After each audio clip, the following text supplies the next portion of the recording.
Era final da década de 70, início dos anos 80. A ditadura militar sufocava a sociedade. Movimentos sindicais, sociais, culturais, artísticos, tudo foi reprimido. A imprensa também foi censurada. Além de tudo isso, houve o achatamento salarial, uma conta da ditadura militar que se paga até hoje. Porque dentro da ditadura militar, os sindicatos tiveram o seu papel bem limitado, não poderia se fazer greve e não poderia sequer negociar livremente com a classe patronal. Porque os militares tinham uma política, um plano chamado PAEG, Plano de Ação Econômica do Governo. E dentro do Plano de Ação Econômica do Governo, havia também, uma das suas linhas era a política salarial. Então, uma vez por ano, especialmente no mês de maio, o governo dizia quanto todos os trabalhadores teriam de aumento. Todos eles, do setor público e do setor privado. E ninguém poderia assinar um acordo diferente acima desse índice.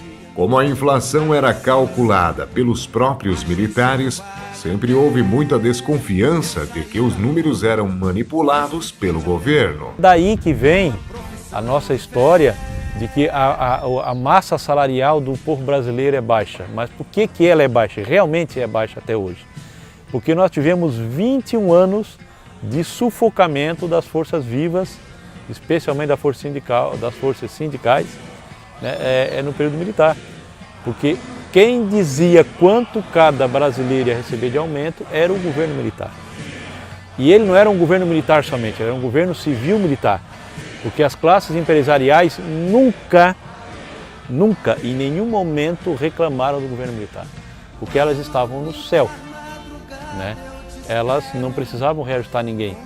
No final da década de 70, as primeiras grandes greves começam a acontecer nas grandes capitais brasileiras. No início da década de 80, a ditadura militar dá sinais de esgotamento e o novo sindicalismo se dissemina por todo o país, inclusive na região sul catarinense. Foi criado então, em Criciúma, em 1985, o MPB, Movimento Pró-Bancário. Posteriormente, em 1987, aconteceu a primeira eleição do Sindicato dos Bancários de Criciúma e região, com 2 chapas inscritas. Quando a gente ganhou a direção do sindicato, nós começamos a fazer um processo de filiação à CUT. Que a gente, embora já tivesse um vínculo bastante estreito com a central, a CUT aqui em Criciúma, no meio dos bancários, ainda era um tabu.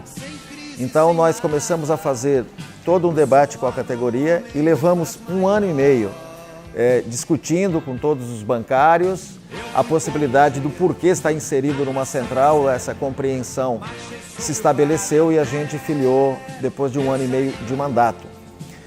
Tem outras coisas interessantes que é bom registrar. Quando a gente ganhou a eleição em 87, teve, principalmente no Banco do Brasil, um número enorme de desfiliações. Um pessoal que não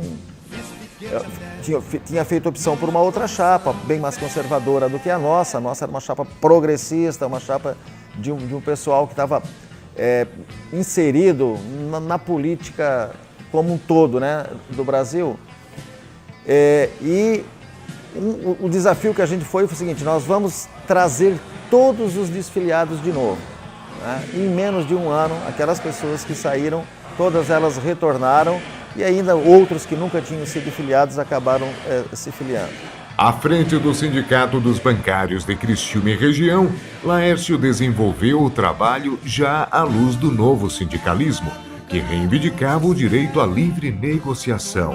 Essa é uma das bandeiras, e a outra bandeira era de construir um novo sindicalismo mais forte, mais combativo, mais democrático e mais transparente, mais participativo, mais vivo, e a derrubada do sindicalismo assistencialista que caracterizou o sindicalismo da ditadura militar.